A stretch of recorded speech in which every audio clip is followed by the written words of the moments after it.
Hello friends, welcome to my channel Gyanvani. मैं आपका दोस्त शंभू। आज हम लोग बात करेंगे द्वितीय विश्व युद्ध के कारणों पर।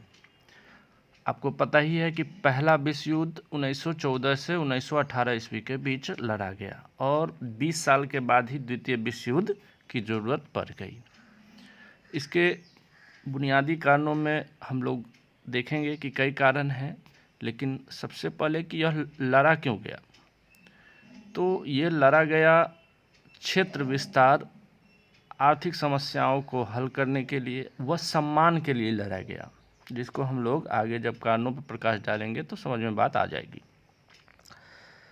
अब बताते हैं बुनियादी कारण में कि वर्साई की संधि, आर्थिक मंदी, तानाशाह की राजनीति, शस्त्रीकरण, इंग्लैंड की तुष्टीकरण की नीति, ये सारे कारण जो है इसके जिम्मेदार हैं। बारी बारी से हम लोग देखते हैं कि कौन कौन कारण है। पहला हम लोग वर्साई की संधि को देखते हैं कि क्या था ये। तो प्रथम विश्व युद्ध के बाद पेरिस में एक शांति सम्मेलन बुलाया गया। इसमें जो निर्णय लिए गए, इसमें ही द्वितीय विश्व युद्ध के बीज निहित थे। मित्र राष्ट्रों ने जर्मनी व उसके अन्य सहयोगियों पर इतना कठोर और अपमानजनक संधि ला दी कि उन देशों के लिए उपयुक्त संधि को तोड़ना आवश्यक हो गया। वर्साई की संधि के तहत जर्मनी को युद्ध का दोषी ठहराया गया और उस पर अपार आर्थिक दंड थोप दिए गए। उस समय विवश जर्मनी इस कठोर और अपमानजनक संधि को अस्वीकार करने की स्थिति में नहीं था।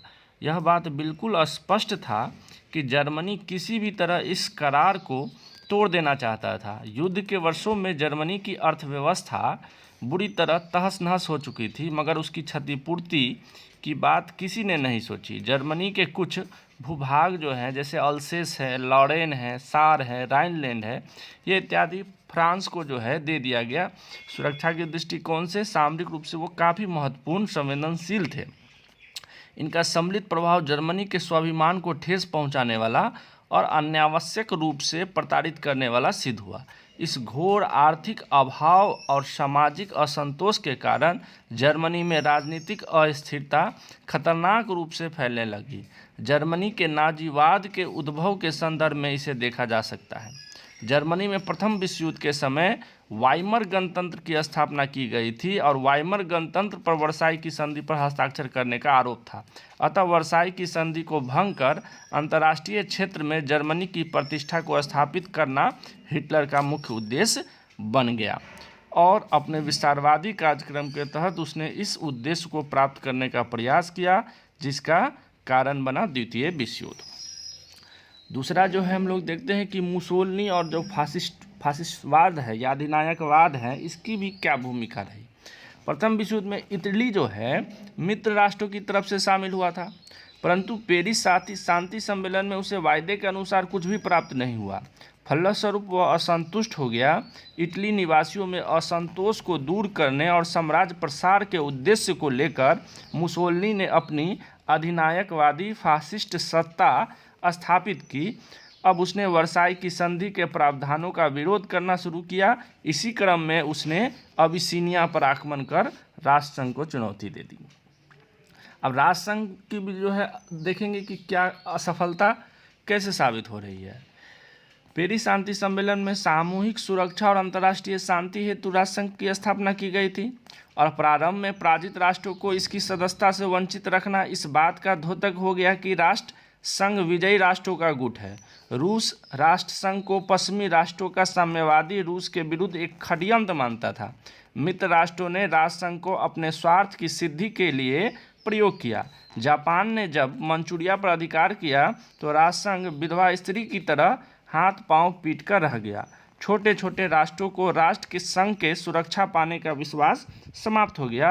राष्ट्रसंघ की असफलता ने द्वितीय विश्व का आगाज कर दिया। अगला कारण जो हम लोग देख सकते हैं वो है शस्त्रीकरण, ठीक है, सैन्यवाद, ये सारे कारण। इसमें क्या है कि पेरिस शांति सम्मेलन वर्साई की संधि के तहत जर्मनी का पूर्णतः शक्तिहीन करने के लिए निशस्त्रीकरण की योजना लागू की गई थी। यद्यपि मित्र राष्ट्रों ने व्यापक निशस्त्रीकरण की बात की थी जिससे सामूहिक सुरक्षा स्थापित हो सके, किंतु यह निशस्त्रीकरण योजना सिर्फ पराजित राष्ट्रों के संदर्भ में लागू की गई।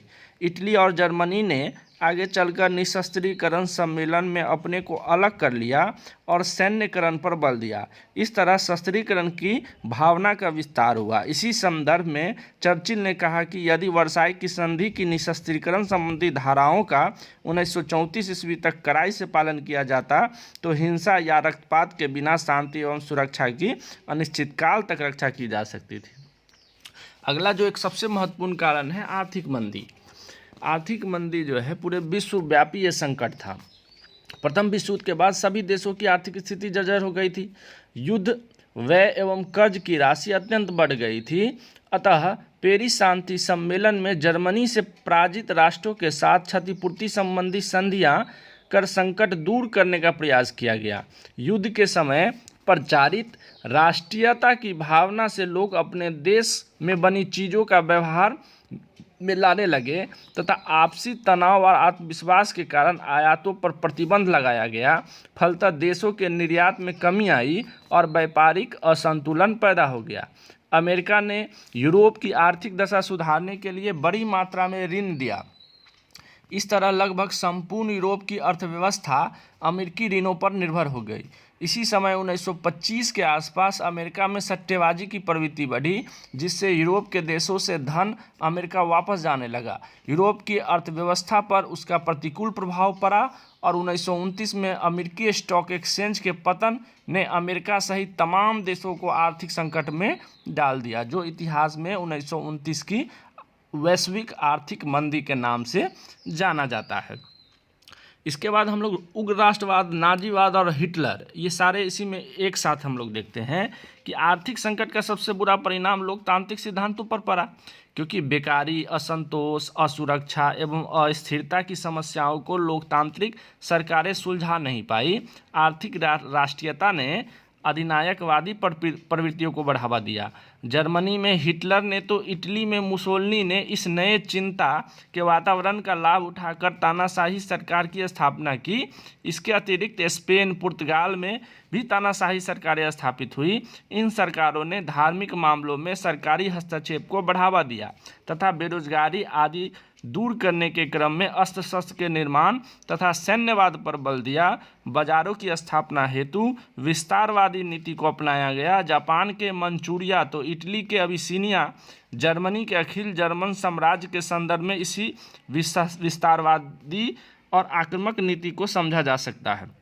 इस तरह सैन्यवाद, शस्त्रीकरण, उग्र राष्ट्रवाद, आक्रामक विस्तारवादी नीति ने अंतर्राष्ट्रीय तनावों और संघर्षों का बढ़ाया और इन्हीं परिस्थितियों का सम्मिलित प्रभाव द्वितीय विश्व युद्ध के कारणों में हमें नजर आता है।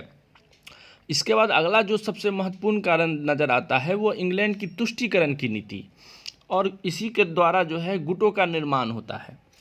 कैसे देखते हैं इसको कि द्वितीय विश्व युद्ध के लिए काफ़ी हद तक ब्रिटेन के तुष्टीकरण की नीति उत्तरदायी रही। वस्तुतः पश्चिमी पूंजीवादी देश इस बात को भलीभांति समझते थे कि उनके हितों को सबसे बड़ा खतरा साम्यवादी सोवियत संघ से होगा, और इस कारण साम्यवाद के विनाश के लिए वे सभी उचित अनुचित साधनों का प्रयोग करना गलत नहीं समझते थे।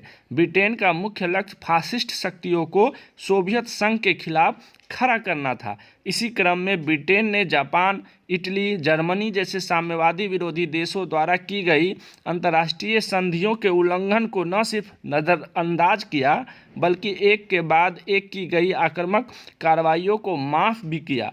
इतना ही नहीं, ब्रिटेन ने उनकी तमाम अवांछित मांगों को पूरा किया। 1938 का म्यूनिख समझौता, जिसमें पता ही है कि जो सुडेटनलैंड थे उस पर जर्मनी का अधिकार को स्वीकार कर लिया गया था, यह तुष्टीकरण की नीति की पराकाष्ठा थी। चीन के मंचूरिया क्षेत्र पर जापानी आक्रमण की उपेक्षा इसी आधार पर की गई थी। ब्रिटिश नेताओं का मानना था कि जापान वास्तव में चीन के विरुद्ध नहीं वरन सोवियत संघ के विरुद्ध बढ़ने की तैयारी कर रहा है। इटली के साथ तुष्टीकरण का मुख्य आधार यह था कि ब्रिटेन अपने विश्वव्यापी साम्राज्य व अंतर्राष्ट्रीय व्यापार को कायम रखने के लिए भूमध्य सागर के क्षेत्रों को भी खतरों से सुरक्षित रखना चाहता था। जहाजी बेड़े के पूर्वी एशिया में सुरक्षित आवागमन के लिए इटली के साथ मैत्री और भूमध्य सागरीय क्षेत्र में शांति के नितांत आवश्यक थी। इन्हीं सब कारणों से तथा मुसोलिनी के कम्युनिस्ट विरोधी होने के कारण अबिसिनिया पर इटली के आक्रमण को अनदेखा किया गया था। इसके बाद देखते हैं कि हिटलर का क्या है। जर्मनी के साथ तुष्टीकरण का मुख्य कारण यह था कि ब्रिटेन अपने व्यापार में वृद्धि करने के लिए जर्मनी का औद्योगिकरण पुनर्निर्माण करना आवश्यक समझता था। जर्मनी में ब्रिटेन के माल की अच्छी खपत होती थी। इस व्यापारिक लाभ के लिए वह जर्मनी को पुनः शस्त्रीकरण के कार्यक्रम में मदद देने लगा था। ब्रिटिश नेताओं का यह भी विचार था कि पश्चिमी यूरोप को साम्यवादी प्रसार से बचाने के लिए जर्मनी का शक्तिशाली होना जरूरी है। तभी जर्मनी का प्रयोग एक बांध के रूप में किया जा सकता है। लेकिन फ्रांस जर्मनी के शस्त्रीकरण के विरुद्ध था। अतः ब्रिटेन के तुष्टीकरण की नीति ने ब्रिटेन और फ्रांस की मिलीजुली कार्रवाई तानाशाहों के विरुद्ध नहीं होने दी।